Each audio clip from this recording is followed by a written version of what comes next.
Hallo, wir sind wieder zurück, dieses Mal auf Deutsch und jeder, der kein Deutsch versteht, sieht unter dem Video, wir haben Untertitel auf Englisch, damit ihr auch folgen könnt. Wir haben im letzten Video auf Englisch darüber gesprochen, wie man in einem neuen Land am besten und am effektivsten die Sprache lernen kann. Und ich habe hier zwei Experten, die sich super auskennen. Einmal Jan van der Aa, ihr kennt ihn schon aus dem Interview, wo wir darüber gesprochen haben, wie man effektiv vor einer Reise und bei einer Reise eine Fremdsprache lernen kann. Jan war in 98 Ländern.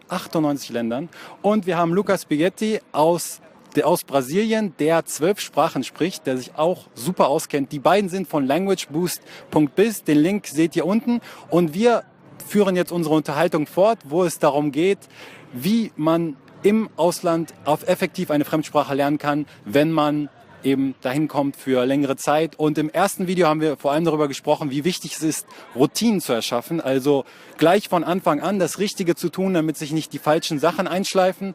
Und Jan hat uns vor allem gefragt, und jetzt möchte ich es von Jan wissen, dem Profireiser mit 98 Ländern.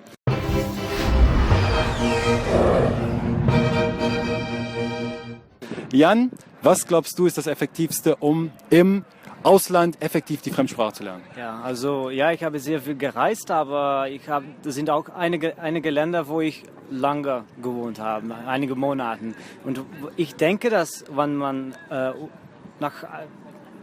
umzeugt nach ein anderes Land, dass es sehr wichtig ist, wenn man die Sprache lernen will, dass du eigentlich anfängst, die Sprachen zu lernen zu Hause, in dein Land.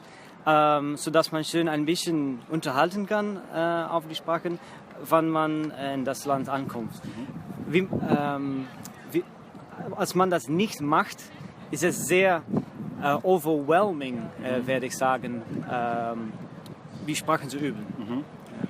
Und wir fragen Lukas, was glaubst du, wie gut man die Sprache lernen sollte, bevor man in das Land geht? Also auf was für einem Level sollte man sprechen? Ja, normalerweise versuche ich mindestens 500 Wörter zu lernen. Ich glaube, dass wenn man schon 500 Wörter kennen, dann kann man schon einfache Gespräche halten. Und dann normalerweise ist es schon genug, um ins Ausland zu reisen und die Sprache eigentlich zu überleben. Ja, richtig, ja, zu überleben im Ausland. Und das ist natürlich ein Spezialthema von euch, die ersten 500 Wörter und Sätze. Ja. Kaum jemand weiß, wenn er die erste oder zweite Fremdsprache lernt, was sollte man überhaupt lernen. Also in der Schule lernen wir die Tiere des Zoos, die Körperteile. Ich weiß nicht, ob das so sinnvoll ist. Sollten wir die Tiere des Zoos lernen? Was meinst du, Jan? Nein, ich denke nicht, dass das sehr brauchlich nützlich ist, diese Wörter zu lernen. Ich denke, dass es wichtig ist, die Wörter zu lernen wie ich, du, einige Verben, gehen, fahren, essen, trinken, sprechen, lernen. Und ja, wir sehen, dass wenn man nur, 500 oder vielleicht 100 Wörter kann, und es ist nicht so wichtig, viele Wörter zu kennen, aber was wichtiger ist diese Wörter zu benutzen. Also wenn wir eine Sprache lernen, konzentrieren wir uns darauf, die Wörter zu benutzen. Ja, und nicht nur die Wörter, aber auch, es ist sehr, sehr wichtig zu wissen, dass die Leute immer die gleichen Fragen stellen werden. Sie werden zum Beispiel fragen, woher kommst du, wie lange bist du schon hier, wohin fährst du zum Beispiel nach Brasilien und so weiter.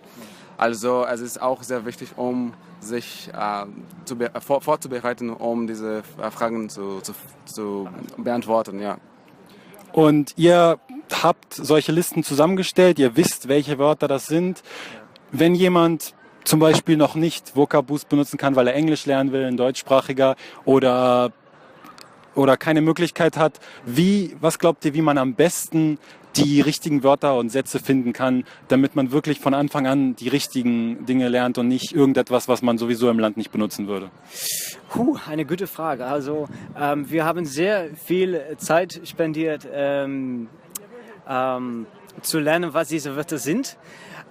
Und was ich machen werde in diesem Fall, ist einfach eine Konversation anzufangen und zu gucken, welche Wörter du nötig hast. du brauchst. Und ja, oder Lukas, hast du etwas? Ja, richtig. Also wie gesagt, ne, also die Leute stellen immer die gleichen Fragen. Ja. Also du kannst schon dir vorstellen, wie wäre ich diese Fragen beantworten. Ja, also zum Beispiel, wenn jemand fragt, woher kommst du? Ja, wie sage ich komme aus Deutschland zum Beispiel in der Sprache. Also diese Wörter. Ne, also ich komme aus Deutschland. Ich bin vor 2-3 Wochen angekommen. Ich möchte hier wohnen, weil ich hier eine Arbeit gefunden habe. Also diese Wörter sind die wichtigsten Wörter am Anfang. Ich denke, dass eine sehr wichtige Frage ist, die man sich selbst kann stellen. Ob diese Wörter, kannst du diese Wörter auf eine tägliche Weise benutzen? Und ein Wort zum Beispiel, weiß nicht, die Kleidung oder die Tieren, ja, brauchst du diese Wörter, wenn du im Ausland bist? Ich denke, das normalerweise. Ja, vielleicht Hund und Katze. Ja, Hund, Katze und das war's. Das war Katze. Katze, ja. Katze. Und jetzt kenne ich das auch selbst, wenn ich in ein fremdes Land gehe und die Fremdsprache noch nicht so gut spreche und versuche Leute kennenzulernen, dann ich spreche ihnen langsam und die sind schnell genervt und gehen weg. Wie kann man das Problem überwinden? Also muss ich die richtigen Leute finden oder muss ich mein Level noch erhöhen oder muss ich die Leute zwingen, mit mir zu sprechen? Wie kann ich das machen am besten? Du musst jemanden finden mit Geduld. Und man kann diese Menschen treffen auf Sprache treffen oder Sprachenaustausch oder wie heißt das? Ja, das ist sehr wichtig, jemanden zu finden, die Geduld hat und jemand, der versteht, dass du die Sprache lernst und ja, dass du einfach Zeit nötig hast, Sätze zu machen am Anfang. Okay. Ja, und ich denke, dass das auch sehr, sehr wichtig ist, um schon in der Sprache anzufangen. Wenn du zum Beispiel, ich bin in Polen und ich habe jemanden getroffen, zum Beispiel wir sprechen auf Englisch und dann nach 30 Minuten, weißt du was, ich möchte auch Polnisch lernen, können wir ein bisschen auf Polnisch sprechen? Das geht nicht, weil die Person ist schon, ja, sie denken, okay, mit dieser Person muss ich auf Englisch sprechen und dann ist es sehr, sehr schwierig, um eine andere Sprache zu sprechen. Also ab von Anfang nur in der Sprache zu sprechen. Ja. Das waren Jan van der Aar und Lukas Spaghetti von languageboost.biz. Die kennen sich super aus mit Reisen und Sprachenlernen. Vielen Dank für das Video, es hat mich gefreut. Vielen Dank. Danke. Tschüss. Tschüss.